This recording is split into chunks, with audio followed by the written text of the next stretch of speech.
Kita ketemu kembali dalam Today is Better. Kita percaya bahwa hari ini akan jauh lebih baik daripada hari yang sebelumnya. Pada video kali ini saya mau membahas tentang quality time atau waktu yang bermakna, bermutu, kira-kira begitu ya. Banyak orang mengartikan quality time itu berdua, jalan sama-sama, makan bersama-sama, atau mungkin ada banyak orang bisa mengartikannya dalam pengertian mereka masing-masing. Tapi kalau misalnya sering kita perhatikan, ada mungkin banyak orang memposting di medsos quality time gitu. Tapi ada begitu banyak juga orang yang sama-sama makan, sama-sama jalan, namun quality time-nya itu hilang. Kenapa? Karena masing-masing mereka itu sibuk dengan handphonenya.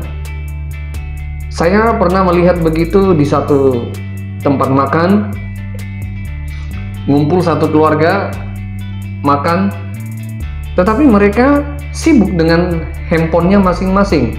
Anaknya sibuk dengan handphonenya, begitu juga dengan orang tuanya sibuk dengan handphonenya. Nah, yang saya percaya adalah quality time itu bisa terjadi kalau ada komunikasi yang baik. Tanpa komunikasi yang baik, quality time itu tidak bisa terjadi. Jarak sebenarnya tidak bisa menentukan quality time. Kalau misalnya satu di Eropa, satu di Asia gitu, quality time bisa terjaga karena ada komunikasi yang baik. Karena tanpa komunikasi yang baik, quality time itu tidak akan bisa terjadi. Saya akan membahas tentang komunikasi yang baik. Nah, yang pertama, komunikasi yang baik itu bisa terjadi kalau saudara menjadi pendengar yang baik. Ada banyak orang bercerita di depan kita, mereka curhat, mereka menceritakan keluh kesahnya atau kebahagiaannya atau suka dukanya. Tapi kalau kita tidak menjadi pendengar yang baik, maka quality time itu hilang. Dan tidak akan bisa saudara menjadi pendengar yang baik kalau sementara orang yang di hadapan saudara berbicara, tapi saudara sibuk dengan smartphone-nya. Jadi, kalau saudara ingin quality time yang baik, maka harus menjaga komunikasi yang baik. Nah, komunikasi yang baik, seperti yang saya katakan tadi, bisa terjadi kalau saudara menjadi pendengar yang baik. Orang bisa cerita sama saudara, sama Anda, menceritakan keluh kesahnya segala macamnya, tetapi harus menjadi pendengar yang baik. Ketika kita menjadi pendengar yang baik, bukan berarti komunikasinya tidak terjadi. Justru komunikasi yang baik bisa terjadi kalau kita menjadi pendengar yang baik. Pendengar yang baik, kita bisa duduk diam, kita konsentrasi ke mereka, kita perhatikan dengan baik-baik, maka quality time-nya itu terjadi. Maka di awal saya katakan tadi, kalau jarak tidak juga menjadi penghalang untuk menjadi quality time. Jarak itu tidak menjadi penentu. Mau saudara tinggal di mana, di benua mana, di pulau mana, dengan pulau apa, saudara kalau berkomunikasi, kalau Anda berkomunikasi dengan yang baik, maka quality time itu bisa terjaga. Dan yang kedua, komunikasi yang baik dapat terjadi kalau saudara bersimpati kepada lawan bicara saudara, kepada pasangan Anda, kepada keluarga Anda, teman Anda, atau siapapun itu. Ketika saudara bersimpati, maka komunikasi yang baik itu terjadi.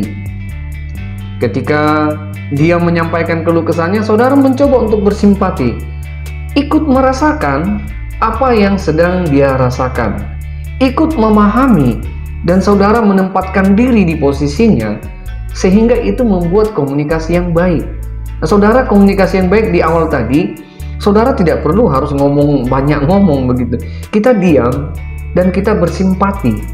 Kita menempatkan diri kita di posisi seperti apa yang dia alami, seperti apa yang sedang dia gumulkan, seperti apa yang sedang dia rasakan. Nah, kita bersimpati sehingga komunikasi yang baik terjadi dan quality time terjadi. Dan yang terakhir adalah kita berempati kepada teman bicara kita, lawan bicara kita. Kita berempati, kita mengambil bagian dalam pergumulannya, dalam sukanya, dalam dukanya. Jadi ketika kita komunikasi, ketika kita bertemu dengan mereka, mereka menyampaikan keluh kesahnya. Nah, saudara berempati, saudara bisa menempatkan diri saudara dan ikut mengambil apa yang menjadi suka dukanya, begitu. Atau bahkan kalau boleh saya katakan, ketika kita berempati itu, kita ada di posisinya dia. Nah, kalau dia suka duka, kita ada di dalam suka duka. Bahkan kita bertindak. Nah, kita bertindak untuk apa yang sedang dia alami, kita ikut bertindak.